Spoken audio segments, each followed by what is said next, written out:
বান্দার দোয়া কবুল হবেই হবে যদি সে সঠিকভাবে দোয়া করে, অন্তর থেকে দোয়া করে। কারণ গাফেল অন্তর দোয়া আল্লাহ তাআলা কবুল করেন না।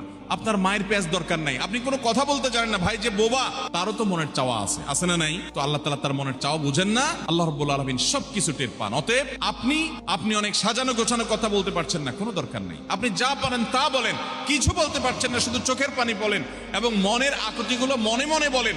আল্লাহ তাআলা সেটা পর্যন্ত শুনতে পান। দোয়া করবো তো ইনশাআল্লাহ। দোয়া না করার জন্য ইবলিস আমাদেরকে দ্বিতীয় যে জিনিসটা শিখায় সেটা কি জানেন? বলে যে আমরা তো গুনাহগার মানুষ, আমাদের দোয়া কি আর কবুল হবে? এত পাপ করি, এত অপরাধ করি, ওনারা হুজুর মানুষ, কত আমল করেন, ওনাদের দোয়াই তো কবুল হবে, আমার দোয়া কি কবুল হবে? এটা হলো ইবলিসের সবচেয়ে বড় শয়তানি, যে আমরা গুনাহগার মানুষ, আমাদের দোয়া কি কবুল হবে? এই ষড়যন্ত্র শয়তানের, এটা দূর করার জন্য বিশেষ একটা দৃষ্টান্ত আমি পেশ করতে চাই। সেটা হলো আল্লাহ রাব্বুল আলামিন যখন আদম আলাইহিস সালামকে সৃষ্টি করার পর সকল ফেরেশতাকে, ইবলিসও তাদের মধ্যে শামিল ছিলেন, ইবাদত করতে করতে তাদের পর্যায়ে চলে গেছেন, তার দলভুক্ত হয়ে গেছেন। সে সহ সবাইকে যখন আল্লাহ রাব্বুল আলামিন সিজদা করতে নির্দেশ করলেন, সবাই সিজদা করলো, ইবলিস সিজদা করলো না। কেন সিজদা করলো না? আবা ওয়াস্তাকবারা ওয়া কানা মিনাল কাফিরিন। সে অস্বীকার করছে।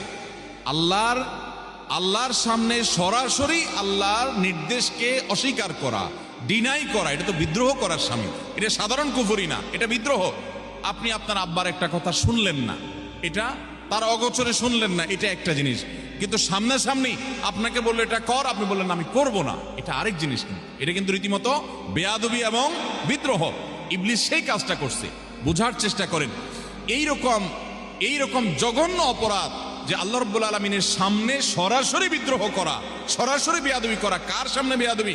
কোন প্রধানমন্ত্রী প্রেসিডেন্টের সামনে না, যাদের সামনে বেয়াদবি করলে কল্লা উড়ে যাবে। স্বয়ং সৃষ্টিকর্তার সামনে বেয়াদবি। প্রধানমন্ত্রী এবং প্রেসিডেন্ট তো পরের কথা, দুনিয়ার সকল প্রধানমন্ত্রী প্রেসিডেন্টের বানানেওয়ালা রব, তার সামনে বেয়াদবি করছে কে? ইবলিস। বোঝার চেষ্টা করেন, পরিস্থিতিটা বোঝার চেষ্টা করেন।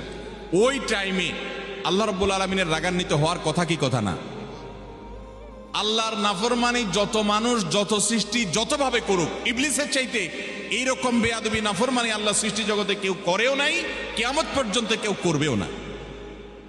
এইরকম নাফরমানি করেছে, আবা ওয়াস্তাকবার, অহমিকা করেছে, দম্ভ করেছে আল্লাহর সামনে দম্ভ। ভাইরা আমার, সিচুয়েশনটা বুঝলেন তো যে পরিস্থিতি কি? মজার বিষয় হলো এইরকম আল্লাহর রাগের সময় পর্যন্ত ইবলিস কিন্তু আল্লাহকে খুব ভালো করে চিনত। কারণ কাছাকাছি থেকে ফেরেশতাদের মধ্যে ইবাদতবন্দি করছে। আল্লাহর রহমত যে তার গোস্সার উপরে গালেব থাকে, সাবাকাত রহমতি আলা গাদাবি, অর্থাৎ হাদিসে কুদসিতে আছে, আল্লাহ তাআলা বলেছেন যে আমার রাগ এবং ক্রোধের উপরে আমার রহমতটা বিজয়ী হয়েছে।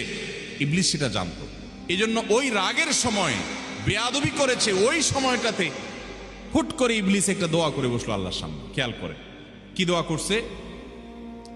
রব্বি ফানজিরনি ইলা ইয়াউমি ইউবআসুন। আল্লাহ, আমাকে আপনি সুযোগ দেন। আল্লাহ যখন বললেন ফাখরুজ মিনহা ফাইন্নাকা রাজিম, যাও বের হও জান্নাত থেকে, তুমি বিতাড়িত, তোমাকে তাড়িয়ে দেওয়া হলো। ওই টাইমে আল্লাহ তাআলা রাগ হয়ে বের করে দিয়েছেন। ভয়ে তো এই টাইমে আল্লাহর কাছে কিছু বলার কথা না, কিন্তু ইবলিস ওই টাইমে আল্লাহর কাছে দোয়া করে বসছে। কি দোয়া?